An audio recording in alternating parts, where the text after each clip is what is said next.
For more resources, visit rymonline.org.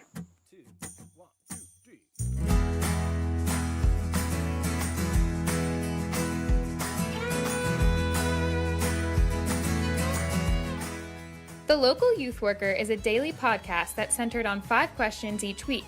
Ranging from the practical to the professional, we're looking for answers to the questions you're asking. Whether you're in full-time, part-time, or even volunteer youth ministry, this podcast is for you.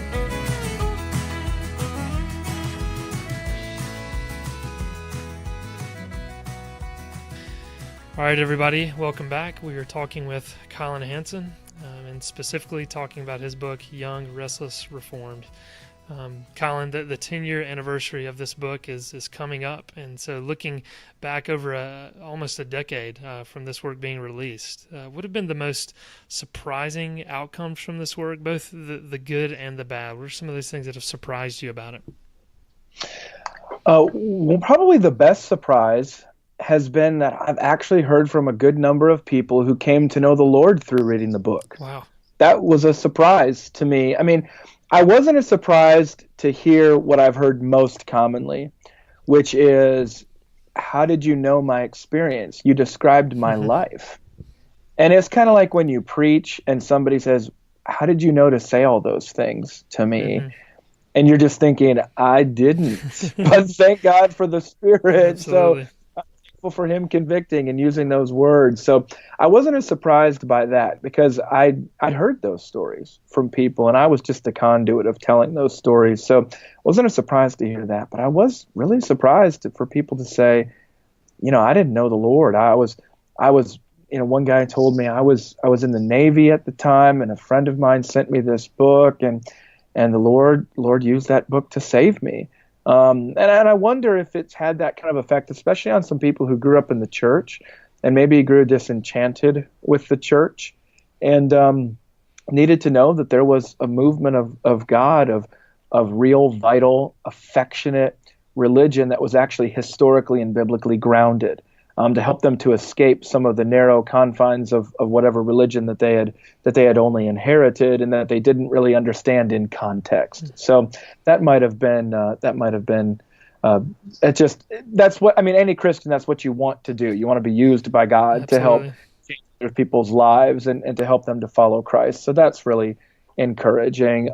I think on the surprising, I mean, I knew that this was the book was going to be a snapshot in time. Mm-hmm. I mean, no book apart from God's word is inspired to be timeless.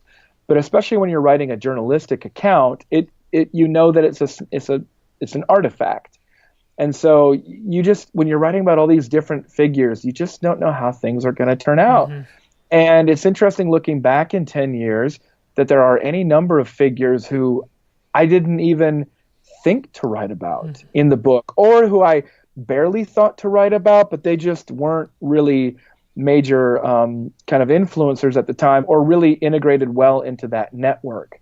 So just to give you an example of that, I don't write about Matt Chandler in that. I write a ton about Mark Driscoll. Now, as you kind of seen, those guys have gone on very different trajectories.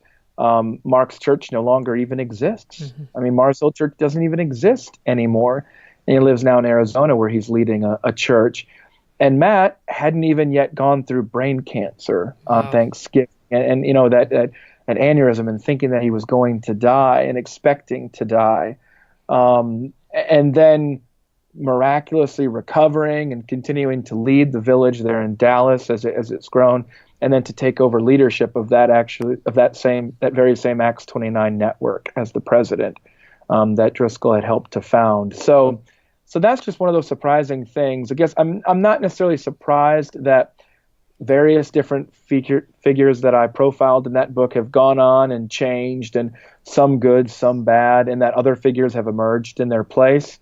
But it is definitely just one of those things of you don't know exactly who and you don't know exactly how. And a lot of things are obvious in retrospect that weren't really obvious to me at the time. Yeah, that's interesting. And as you're, throwing out some of those names, I'm trying to remember, is Kevin DeYoung even mentioned in that in the book as well? No, Kevin DeYoung. No, there's no way I would have mentioned Kevin DeYoung because his first broadly read book came out the exact same time as Okay. this. So Why We're Not Emergent, co-written with Ted Kluck, Right. also came out that same year in 2008. So it's kind of funny. I don't put myself on the same level as those guys, though I do think. So Kevin's book came out that year. Two other books, and we can talk in more detail about this in another segment perhaps, but two books that also came out in 2008: The Reason for God, Prodigal God, Tim Keller. So Tim Keller is another person who's not featured in that book. Tim, of course, was actually, was somewhat well known, but yeah, Kevin was not very old. He hadn't been at his church in East Lansing for very long. Previous to that, he'd been an associate pastor in Orange City, Iowa, which is actually really near where I grew up, in South Dakota. But no, he was not well known. He had published, I think, a book on women in leadership, in church leadership. But I don't think he'd written anything else before that book. But that book was the first of a whole bunch of really influential books that he's published, but wouldn't have thought to write about him. I met him actually at T4G in 2008 because of Young Restless Reformed. Okay. So we've become good friends since then. So another benefit for writing the book. Yeah, absolutely. And I guess kind of a follow-up maybe with that, and you might have already answered this, is there a particular chapter you wish you could add, or an interview that you wish you would have had in there? Maybe it was DeYoung or Keller. Yeah, so Keller, certainly. I think, the first meeting of the Gospel Coalition happened in 2005, and Don Carson, who had become the president of the Gospel Coalition, introduced Keller, who had become the vice president. And Carson introduced him this way. He said, Tim Keller pastors a church in New York City that's really good at reaching out to postmodern skeptics. He really should be a lot better known than he is. In 2005, that comment made a lot of sense. In 2008, he's still reaching those skeptics, but now all of a sudden he's got two books on the New York Times bestseller list, and book after book after book after book after book after that.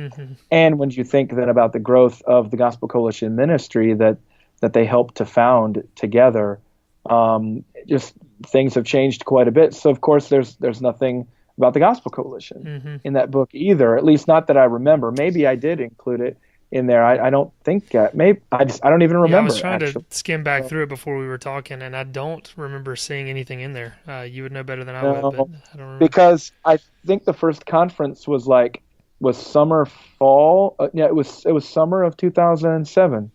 So I was not, the book was done by then. The book had been filed. So I wrote about them for Christianity Today, but yeah, I didn't. So I did ask Tim at that event in 2007. Now I'm remembering. I did ask him if I could interview him. He said, no. Then he said yes. And then I sent him 5 questions, and he answered them all yes, no, yes, no. So as an interview, he and I would later struck up a good relationship, a good working relationship, and we've been collaborating on a number of different book projects and things with the Gospel Coalition ever since. But yeah, that was, I wish I would have been able to interview him and really dig in on all that stuff. But then again, he wouldn't have had the perspective that he has now. I would have been more introducing him in the book, as opposed to kind of describing how he's become known as kind of like the missional Yoda. I like that title. I think I borrowed that from J.D. Greer. He probably borrowed it from somebody else. So anyway, but yeah, that's one interview I wish I could have done for the book. Absolutely, and we're obviously very grateful that Keller has been putting out book after book after book, like you said. Those have been very rich and helpful to the church. So thanks again, Collin. Yeah, thanks, John.